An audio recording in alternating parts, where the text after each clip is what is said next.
Hello, welcome to another living proof quarter with Arthur Companies. My name's Adam Sip. I'm an agronomist for Arthur Companies, and we're in a wheat field here north of Erie, North Dakota. This is our FTN trial field. We're putting several different wheat varieties right next to each other on a on-farm scale size to get a real world look at different varieties. And I think we have 8 varieties out here, several West bred varieties, as well as AgriPro, and then a couple competitors against the different varieties that we have at Arthur Companies. This field has been sprayed already for broadleaves, and as well as a Propistar propiconazole fungicide application. Currently we're sitting at early boot stage, and we're waiting to do a head scab fungicide application, and that's actually what we'll be doing later with the project. So up until this point, the wheat has essentially determined the top end yield potential. All of the kernels per head, the spikelets per head have been established. The amount of tillers have already been established. Up until this point, all we have left to do is essentially fill the kernels and get our test weight.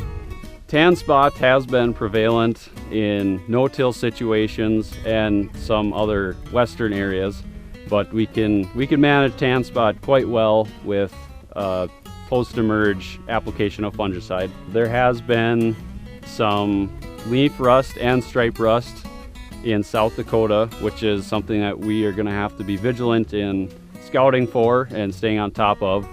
As the spores for those diseases come up with storms from the south, so our neighbors in South Dakota have seen it now, and we are likely to see it soon in the next 3 to 4 weeks. But these diseases can be controlled quite well with also a post-emerge fungicide application. As of mid-June this year, we are several days behind the 5-year average as far as growing degree days go, but it's actually been really good growing conditions for wheat, as it's a cool season crop. But with some of the cool wet mornings that we've had, that some of our diseases really like those situations, so we need to stay on top of those with applications of fungicide or just stay on top of it. Your best management for most of those diseases would be crop rotation, also variety selection.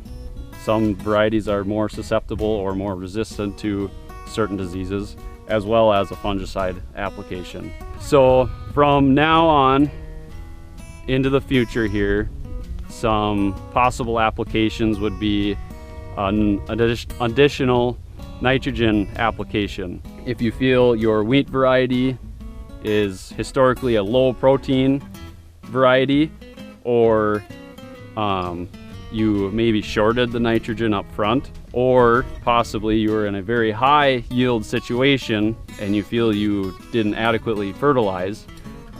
In those 3 situations, a nitrogen application later on in the year before heading would be a good option if you feel the markets have potential for a protein premium. Another application at this point would be a possible head scab fungicide application.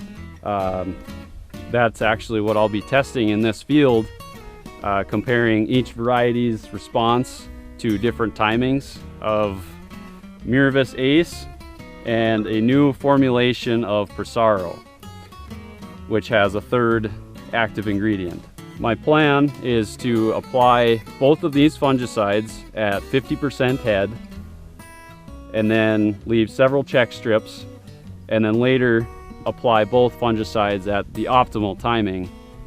And then at harvest time, we will harvest, and all of the yield will come through our climate field view, which all the varieties have been entered into. Our spraying application will be entered into as well. Then our climate field view will show the yield at the end of harvest. We will also take grain samples from each variety and each application so that we can see the grain quality and determine what varieties responded the best and what fungicide would be best for different growers and different situations. So the reason we would do a late application of fungicide at heading is to manage Fusarium Head Blight, which is a disease that many growers in this area have to deal with, and there's several ways to manage this disease. One would be crop rotation again.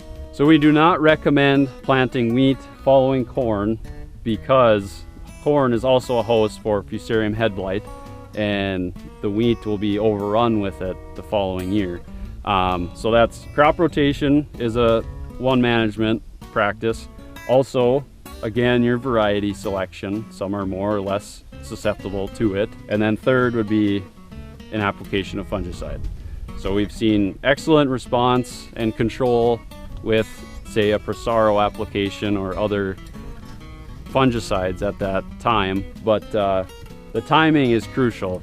You want to hit it at early flowering when a majority of the heads in the field are flowering, so that it can protect the plant. You can tell if there's Fusarium Head Blight by the orangish pinkish color on the heads, and later on the heads will turn white if they are infected, and then when harvested there will be vomitoxin in the wheat if it's been infected, and these are tested with DON levels at the elevator, and there's a maximum allowance for DON levels because it can affect humans and animals in the consumer end of the market.